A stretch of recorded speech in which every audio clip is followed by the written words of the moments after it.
Congressman Peter Roskam is the Chief Deputy Whip, and sir, good morning to you, and thanks for coming back on our program. Thanks, Bill. I don't know how this thing ends, and I don't know which way we're headed, but lay out your argument. Why is it important to keep the tax rates where they are right now for everyone?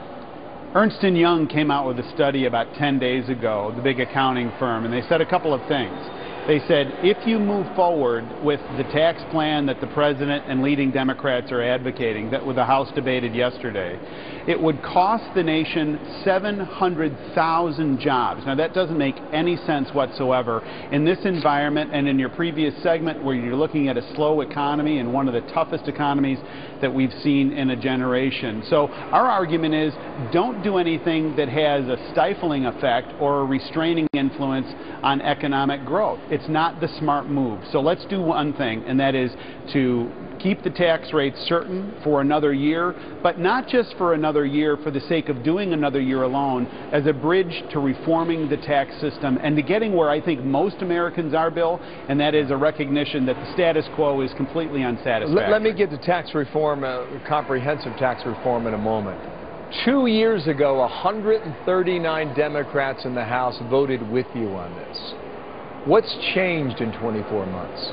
Well, you know, that's a question that they, of course, have to answer. Any observer would say there's an election that's coming up. They have a president that has underperformed in the White House. Unemployment is far higher than they promised during the stimulus.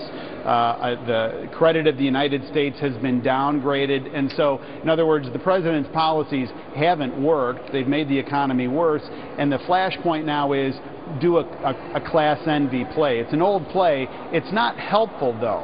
And I think, you know, even going back to Leader Pelosi's words, to take those at face value, all right, if the goal is to create an economy that's moving again and what's good for the American public, you really can't argue that it's best for the American public to have an economy where there's 700,000 jobs that are in place. At the very least, do no harm.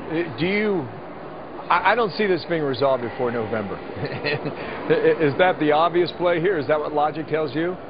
Well, I think it's pretty clear. We're making this, you know, we acted yesterday to bring clarity to this situation. We will move today toward a comprehensive approch. Right, but we've got but 8 legislative days left. The point is, yeah, and you have the votes in the House, and the President's not going to sign it because he's been talking about on the trail for 3 months, right?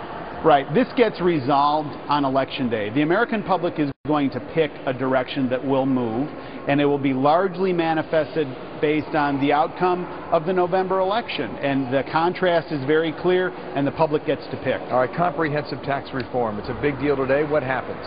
What is the shape and form that takes, sir? Here's where the real action is, and we've got a tax code right now, Bill, that is simply not competitive, and there's no voice in the public square today that says, oh, our tax code is great. It's not great. So what the House will do is say, let's extend the rates for a year, but move toward a comprehensive approach that tries to create the most competitive tax jurisdiction here, right here in the United States. We've got the highest corporate tax rate in the world. We've got what's known as an international tax system where we're putting a disadvantage on U.S. companies as they're competing around the globe.